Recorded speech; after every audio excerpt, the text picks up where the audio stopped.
पृथ्वी से जो अंतरिक्ष को जगमगा रहा है। एक ग्रीन कलर की रोशनी है, ग्रीन कलर का प्रकाश है जो पूरे अंतरिक्ष को चमकाए हुआ है। सुनीता विलियम कहती है it is clear to me that this statement must have come to. वो कहती है साइंस तो ये कहता है कि जमीन और चंद्रमा के बीच में एक सिस्टम है जहां चीजें मुअल्लक हो जाती हैं, रुक जाती हैं, आवाज वहां से ऊपर नहीं जाती, वॉइस वहां से ऊपर नहीं जाती, ये साइंस कहती है। सुनीता विलियम ने कहा अगर ये बात सच है तो फिर मुझे बताओ ना ये जमीन से ग्रीन कलर का प्रकाश अंतरिक्ष में कैसे जा रहा है। सुनीता विलियम कहती है जब हमने स्पुतनिक के जरिए से, फैकोवीवी के जरिए से, जब हमने लेंस के जरिए से उस ग्रीन कलर के प्रकाश पे हमने रिसर्च किया, हम हैरत में पड़ गए। वो कहती है जब हमने रिसर्च किया तो हमने पाया it is clear to me that this statement must have come to Mohammad सल्लल्लाहु अलैहि वसल्लम फ्रॉम गॉड अल्लाह। वो कहती है हमें ये बात पूरी ईमानदारी से कहने दो, वो जो ग्रीन कलर का प्रकाश जो पृथ्वी से अंतरिक्ष की तरफ जा रहा था वो जमीन के बीच सेंटर से जा रहा था, और जब हमने बीच सेंटर पे तहकीक की तो वो जगह कोई और नहीं, वो मुस्तफा जाने रहमत की शहरे मोहब्बत है जिसे गुंबदे खिजरा कहा जाता है। सुभान अल्लाह, जिंदाबाद जिंदाबाद। बहुत असद भाई कहते हैं है कौले मोहम्मद कौले खुदा फरमान न बदला जाएगा। है कौले मोहम्मद कौले खुदा फरमान न बदला जाएगा, बदलेगा समाना लाख मगर कुरान न बदला जाए। वाह वाह, जिंदाबाद जिंदाबाद। सुभान अल्लाह। लाख।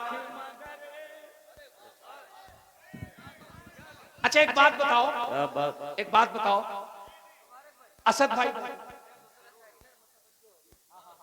माशाअल्लाह असद भाई बैठे हैं। असद भाई अब इनकी मौजूदगी में एक शेर तो पढ़ूंगा, वो अलग बात है कि मैं इनकी है कि नहीं। सुभान अल्लाह, एक शेर पढ़ूंगा और मुझे उम्मीद है मैं संभल में पढ़ रहा हूं, पर संभल में रहा हूं, लेकिन सुन करके ऐसे बोलना कि ये आवाज यहां से उठे और अजमेर शरीफ पहुंच जाए। क्या बेशक। उलमा की तवज्जो चाहूं। बदलेगा ज़माना लाख मगर, सब बोलो कुरान ना बदला जाएगा। बदलेगा ज़माना लाख मगर कुरान न बदला जाए। शेर सच्चा हो तो पूरा नौजवान बोले दिल्ली में मिनिस्टर तो हर रोज बदलते हैं, अजमेरी में भारत का सुल्तान न बदला जाए। सुभान अल्लाह, जिंदाबाद जिंदाबाद।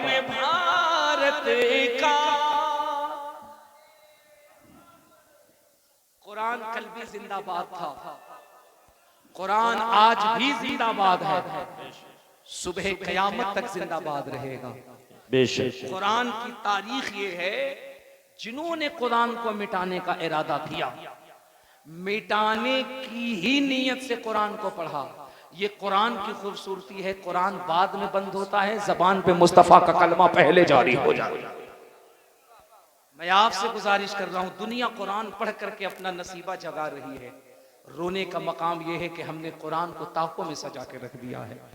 संभल के गयूर नौजवानों, जमालुल औलिया कॉन्फ्रेंस में आने वालों, 1 घंटे से जायद बयान का लुब ये समझो, वक्त ये आ गया है, तुम बजाय दुनिया में क्या हो रहा है इस पे तवज्जो देने से, दिल्ली में किसकी सरकार बनी न बनी इस पे तवज्जो देने से, लखनऊ बंबई में किसकी सरकार बनी इस पे तवज्जो देने के बजाय तुम्हें इस पे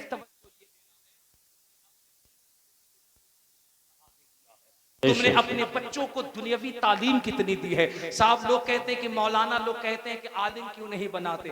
मैं कहता हूं मैं सबसे नहीं कहता अपने बच्चों को आलिम बनाओ, लेकिन तुम ये बताओ जिन्होंने अपने बच्चों को आलिम नहीं बनाया कितनों ने अपने बच्चों को डॉक्टर बनाया है, कितनों ने अपने बच्चों को इंजीनियर बनाया है। लोग कहते हैं कि साहब हमारे पास तो कोई लाया है अमल नहीं है, हमारे पास तो कोई नजरिया नहीं है। मैं तुमसे पूछता हूं, ये जो बड़े बड़े तिजोरी वाले हैं, ये जो बड़े बड़े पैसे वाले हैं, बताओ अगर ये तवज्जो फरमा दे और अगर अहले नजर इकट्ठे होकर के अगर गौर करें और ये सोचें हमारी बच्चियां सिर्फ तकरीरों से महफूज नहीं होंगी, हमारी बच्चियां सिर्फ नारों से महफूज नहीं होंगी। अगर हमें इन बच्चियों को महफूज करना है तो हमें अमल के मैदान में आना पड़ेगा। और जनाब करना क्या पड़ेगा, मुझे ये बताइए। एक एक पीर ऐसा नहीं है हिंदुस्तान में, अगर चंद को छोड़ दीजिए इल्ला माशा अल्लाह, तो क्या ये सच्चाई नहीं है? बेशुमार ऐसे पीर हैं जिनकी 10-10 कोठियां हैं। अगर कलकत्ते में है तो लखनऊ में है, लखनऊ में है तो दिल्ली में है। मर्सिडीज, BMW, फरारी कारें हैं, महंगे महंगे कार हैं।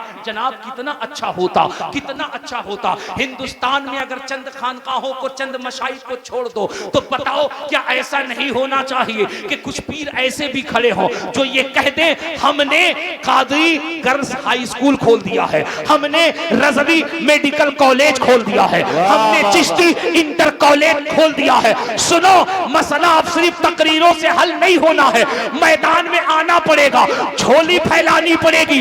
अगर हम आज भी अपने कौम को इकट्ठा करें तो वो दिन दूर नहीं है। हमारे पास बच्चियों का कॉलेज होना चाहिए, हमारे पास रजवी इंजीनियरिंग कॉलेज होना चाहिए, हमारे पास चिश्ती मेडिकल कॉलेज होना चाहिए। और अगर हमारे पास कॉलेजेस होंगे तो हमारी बच्चियां फाहिशा नहीं बनेंगी, हमारी बच्चियां गैरों के पास नहीं जाएंगी, बल्कि हमारी बच्चियां डॉक्टर भी बनेंगी, सैयदा फातिमा की कनीज भी बनती हुई नजर आएंगी। जिंदाबाद जिंदाबाद। हमें इस पर भी काम करने की जरूरत है और हम कर सकते हैं, अल्हम्दुलिल्लाह हम कर सकते हैं, हमारे उलमा कर सकते हैं। बस शर्त इतना है कि हमें बैठना एक जगह है, हमें सर जोड़कर बैठना होगा, हमें बातें करनी होगी और इंशाअल्लाह जब हम सर जोड़कर बैठेंगे तो हर बड़े से बड़े मसले का हम हल निकाल सकते हैं। मैं आखिरी बात कह करके आपसे रुखसत हो रहा हूं। जमाना अपनी चाल चल चुका है, अब बस आपके पास वाहिद एक इलाज है। बंद कीजिए अपने फजूल इखराजात को, बंद कीजिए अपने फालतू खर्चों को। बस बात इतनी है, अपने बच्चों को कलम की ताकत दीजिए। 10 साल तक तुम भूल जाओ कहां किसकी सरकार बन रही है। 10 साल तक के लिए तुम भूल जाओ कौन आ रहा है कौन जा रहा है। बस 10 साल तक के लिए तुम अपना ये टारगेट कर लो कि हमें अपने बच्चों को पढ़ाना है। हमने देखा है जनाब, हमने देखा है हर 5 किलोमीटर पर एक कमेटी है, उर्स कमेटी, चादर कमेटी, गागर कमेटी, लंगर कमेटी है कि नहीं है? हर 5 किलोमीटर पर, क्या ख्याल है? हर 5-10 किलो पर लंगर कमेटी, चादर कमेटी, गागर कमेटी, उर्स कमेटी। मुझे बताओ पूरे जिले के अंदर क्या एक कमेटी भी ऐसी हो जो कहे कि ये एजुकेशनल कमेटी है, जो कहे कि मुस्लिम वो बच्चे जो गरीब हैं लेकिन 90+ जिले के अंदर टॉप करके लाए हैं, बाप गरीब है पढ़ा नहीं सकता है, इन बच्चों